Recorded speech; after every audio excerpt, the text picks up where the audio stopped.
আসসালামু আলাইকুম। বাংলা সংবাদে সবাইকে স্বাগত জানাচ্ছি। আমি চিন্তিয়া হক। শুরুতেই সংবাদ শিরোনাম। এবার যুক্তরাষ্ট্র থেকে অস্ত্র বিমান কেনা স্থগিত করল ভারত। মধ্যরাতে কক্সবাজার ছেড়েছেন এনসিপি নেতারা। জানাবো শেখ মুজিবের শাসনামলে বিরোধী দলের 40,000 নেতা খুন হয়েছিল বলছেন দুদু। কলকাতায় পার্টি অফিস খুলেছে আওয়ামী লীগ, নজর এড়াতে নতুন কৌশল। এবং সর্বশেষ জানাবো নির্বাচন নিয়ে অনেক ষড়যন্ত্র হচ্ছে বলছেন সালাম। দর্শক শুনছিলেন সংবাদ শিরোনাম, এখন বিস্তারিত। এবার যুক্তরাষ্ট্র থেকে অস্ত্র ও বিমান কেনা স্থগিত করল ভারত। একের পর এক মার্কিন শুল্কের প্রতিবাদে এবার পাল্টা পদক্ষেপ নিল ভারত। যুক্তরাষ্ট্র থেকে নতুন অস্ত্র বিমান কেনার পরিকল্পনা স্থগিত করেছে তারা। ভারতের প্রতিরক্ষা মন্ত্রী রাজনাথ সিং আগামী কয়েকদিনের মধ্যেই ওয়াশিংটনে গিয়ে অস্ত্র বিমান কেনার বিষয়টি ঘোষণা করার কথা ছিল, কিন্তু সেই সফর বাতিল করা হয়েছে। সর্বশেষ রাশিয়ার কাছ থেকে তেল কেনার কারণে জরিমানা হিসেবে ভারতের উপর অতিরিক্ত 25% শুল্ক আরোপ করে যুক্তরাষ্ট্র। এতে ভারতীয় পণ্যের শুল্কের মোট পরিমাণ দাঁড়ায় 50%। ভারত জানিয়েছে শুল্ক নিয়ে পরিষ্কার কোনো সুরাহা না হলে নতুন অস্ত্র বিমান কেনা হবে না। যুক্তরাষ্ট্রের কাছ থেকে 6টি বোয়িং P-8 বিমান, স্ট্রকার যুদ্ধযান, জাভেলিন ক্ষেপণাস্ত্র কেনার কথা ছিল ভারতের। মধ্যরাতে কক্সবাজার ছেড়েছেন এনসিপি নেতারা। কক্সবাজার সফরে গিয়ে রাজনীতিতে নানা গুঞ্জন সৃষ্টি করার জাতীয় নাগরিক পার্টির শীর্ষ নেতারা বৃহস্পতিবার গভীর রাতে হঠাৎ করে কক্সবাজার ত্যাগ করেছেন। 5 আগস্ট জুলাই গণঅভ্যুত্থানের বার্ষিকীর দিনে তারা কক্সবাজার সফরে যান। সংশ্লিষ্ট একাধিক সূত্র জানিয়েছে বৃহস্পতিবার রাতে 12:30টার পর এনসিপি নেতারা হোটেল ত্যাগ করেন। হোটেল কর্তৃপক্ষ ও আইন শৃঙ্খলা বাহিনীর একাধিক সূত্র জানা গেছে। সংশ্লিষ্ট একাধিক সূত্র জানিয়েছে বৃহস্পতিবার রাত 12:30টার পর এনসিপি নেতারা হোটেল ত্যাগ করেন। হোটেলের কর্তৃপক্ষ ও আইন শৃঙ্খলা বাহিনীর একাধিক সূত্র জানা গেছে বৃহস্পতিবার সকালে এনসিপির মুখ্য সংগঠক সার্জিস আলম স্ত্রীকে নিয়ে ঘুরতে বের হলেও দলের অন্য 4 নেতা হোটেলেই অবস্থান করেছিলেন। সার্জিস আলম গাড়িযোগে স্ত্রীকে নিয়ে বান্দরবান ঘুরতে যান, তবে তারা রাতে আর হোটেলে ফেরেননি। হোটেল প্রাসাদ প্যারাডাইজের জেনারেল ম্যানেজার ইয়াকুব আলী জানান, এনসিপি নেতারা দুপুর 12টা পর্যন্ত হোটেলের কক্ষ বুকিং রেখেছিলেন। সকালে দুজন স্ত্রীকে ঘুরতে বের হলেও রাতে তারা হোটেলে ফেরেননি, অন্যরা হোটেলে অবস্থান করেছিলেন। তবে রাত 12:30টার পরপরই সবাই দুটি গাড়িযোগে হোটেল ছাড়েন। মঙ্গলবার আকস্মিক কক্সবাজার সফরে আসেন এনসিপি শীর্ষ 5 নেতা হাসান আব্দুল্লাহ, সার্জিস আলম, তাসনিম জারা, নাসির উদ্দিন পাটোয়ারি ও খালিদ সাইফুল্লাহ। তাদের সঙ্গে ছিলেন সার্জিস আলমের স্ত্রী আয়েশা খানম। প্রথম রাত তারা কাটান উখিয়ার ইনানির সি পার্ল হোটেলে। বুধবার দুপুর 1:45টায় সেখান থেকে চেক আউট করে বিকালে কক্সবাজার সমুদ্র সৈকতে সুগন্ধা পয়েন্ট সংলগ্ন প্রসাদ প্যারাডাইস হোটেলে ওঠেন। ওদের আকস্মিক সফরকে ঘিরে রাজনৈতিক অঙ্গনে গুঞ্জন ওঠে। তারা নাকি আগে থেকে অবস্থানরত যুক্তরাষ্ট্রের সাবেক রাষ্ট্রদূত পিটার হাসের সঙ্গে বৈঠক করতে কক্সবাজারে গেছেন। এই বিষয়ে এনসিপির মুখ্য সংগঠক নাসির উদ্দিন পাটোয়ারি বলেন, পিটার হাসের সঙ্গে আমাদের বৈঠকের খবর সম্পূর্ণ গুজব ও ভিত্তিহীন। কক্সবাজারের পুলিশ সুপার মোহাম্মদ সাইফুদ্দিন শাহিন জানান, সিপার হোটেলে পিটার হাস ছিলেন না। পুরো হোটেলে তখন মাত্র 3 জন চীনা নাগরিক ছিলেন। শেখ মুজিবের শাসনামলে বিরোধী দলের 40,000 নেতা খুন হয়েছিল বলছেন দুদু। শেখ মুজিবের শাসনামলে বিরোধী দলের 40,000 নেতা খুন হয়েছিল বলে জানিয়েছেন বিএনপির ভাইস চেয়ারম্যান শামসুজ্জামান দুদু। জামায়াতকে উদ্দেশ্য করে শামসুজ্জামান দুদু বলেন, 71-এ আপনারা যে ভুল করেছেন তা সংশোধনের একটি সুযোগ এখনো আছে। আপনারা এখনো ক্ষমা চাননি, ক্ষমা চান, নির্বাচনে অংশ নেন, তাহলে অতীতের ভুল কিছু হলেও মোচন হবে। যদি নির্বাচন প্রতিরোধের জন্য রাস্তায় নামেন তাহলে সেই ভুল দ্বিগুণ হবে। দুদু বলেন, একসময় আন্দোলনের স্বার্থে গণতান্ত্রিক লড়াইয়ের স্বার্থে বিএনপি আপনাদের পাশে দাঁড়িয়েছিল। সেই সময় আপনাদের গণমানুষের কাছাকাছি আসার সুযোগ হয়েছিল। বিএনপি তখন ক্ষতিগ্রস্ত হলেও জাতীয় স্বার্থে পাশে ছিল। সেটা যদি মনে রাখেন তবে আপনার জন্য, দেশের জন্য সেটিই হবে শুভকর।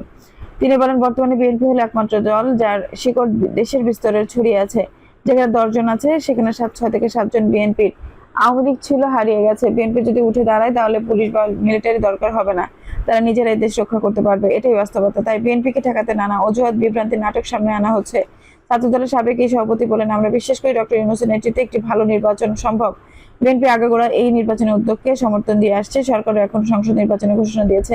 নির্বাচন কমিশনের প্রস্তুতি নিচ্ছে, কিন্তু কেউ কেউ এই নির্বাচন প্রতিহত করার কথা বলছে, দাবি আদায়ের পথে নামার হুমকি দিচ্ছে। যদি নির্বাচন না হয় তাহলে দেশ অনিশ্চিত গন্তব্যে পৌঁছাবে। দুদু বলেন, স্বাধীনতার পর জাতি শেখ মুজিবুর রহমানের কাছে থেকে যে প্রত্যাশা করেছিল তা পূরণ হয়নি।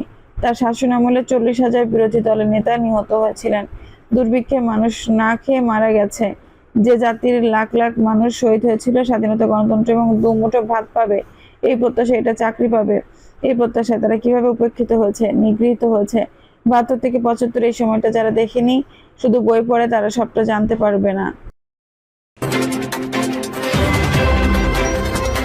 কলকাতায় পার্টি অফিস খুলেছে আওয়ামী লীগ, নজর এড়াতে নতুন কৌশল। ছাত্র জনতার আন্দোলনের মুখে গত বছরের 5 আগস্ট পতন হয় আওয়ামী লীগ সরকারের। পরে দলের কার্যক্রম নিষিদ্ধ করা হয়েছে। ক্ষমতাচ্যুত হওয়ার পর দলটির বিপুল সংখ্যক নেতাকর্মী পালিয়ে আশ্রয় নিয়েছেন ভারতে।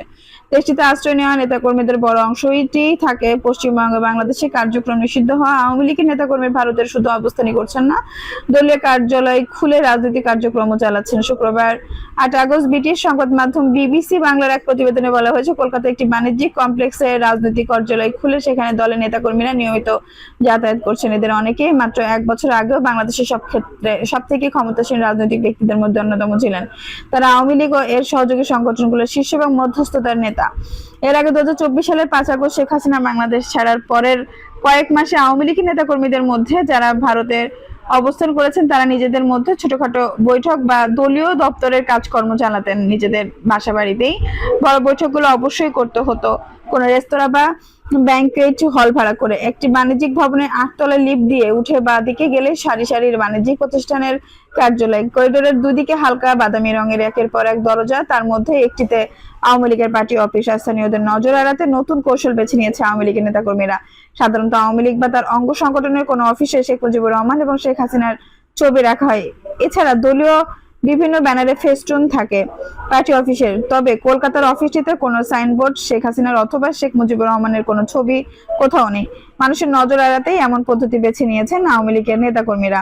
তারা বলছে, নিয়মিত দেখা সাক্ষাৎ, বৈঠক ইত্যাদির জন্য একটা ঘর দরকার ছিল, এটা পাওয়া গেছে। এটাকে আমরা পার্টি অফিসই বলি, কিন্তু আদতেই এটা একটা বাণিজ্যিক অফিস। আওয়ামী লীগের এক নেতা বিবিসিকে বলেন, 30-35 জনের বৈঠকে এই দপ্তরই হয়ে যায়, তবে একটু চাপাচাপি করে বসতে হয়। ছোটখাটো বৈঠক বিভিন্ন নেতাদের বাসা বাড়িতে এখনো হয়, তবে বড় বৈঠকগুলো যেখানে 200 নেতাকর্মী হাজির হওয়ার কথা, সেখানে সেরকম বৈঠকের জন্য কোনো ব্যাংকুয়েট হল বা কোনো রেস্তোরাঁর একটু অংশ ভাড়া নেওয়া হয়। নির্বাচন নিয়ে অনেক ষড়যন্ত্র হচ্ছে বলছেন সালাম। বিএনপি কেন্দ্রীয় যুগ্ম মহাসচিব অ্যাডভোকেট আব্দুল সালাম আজাদ বলেছেন, আগামী জাতীয় সংসদ নির্বাচন নিয়ে নানামুখী ষড়যন্ত্র হচ্ছে। নির্বাচন নিয়ে অনেক পরিকল্পনা হচ্ছে। তিনি আরো বলেন, আসুন আমরা ঐক্যবদ্ধ হই। বিগত জুলাই আগস্ট আন্দোলনে নেতৃত্ব দানকারী বিএনপির ভাইস চেয়ারম্যান তারেক রহমান, তার নেতৃত্বে আগামী নির্বাচনেও বিএনপি অংশগ্রহণ করে সরকার গঠন করবে ইনশাআল্লাহ। আব্দুল সালাম আরো বলেন, বিগত ফ্যাসিস্ট হাসিনা সরকার জুলাই আগস্টের আন্দোলনের সময় বিএনপি সহ দলীয় বহু নেতাকর্মীকে ও আন্দোলনকারীকে হত্যা করেছে, গুম করেছে। তারেক রহমানের নেতৃত্বে ফ্যাসিস্ট হাসিনা কারফিউ ভঙ্গ করে এক দফা দাবি আদায়ের আন্দোলন মাঠে নেমে বিতাড়িত করা হয়েছে। দর্শক, এই ছিল এখনকার সর্বশেষ সংবাদ। নিশ্চয়ই ভালো লাগলো, অবশ্যই একটা লাইক দিন, কমেন্ট আপনার মূল্যবান মতামত জানান। সবসময় আমাদের পাশে থাকতে সাবস্ক্রাইব করে বেল বাটনটি অন করে রাখুন। ধন্যবাদ।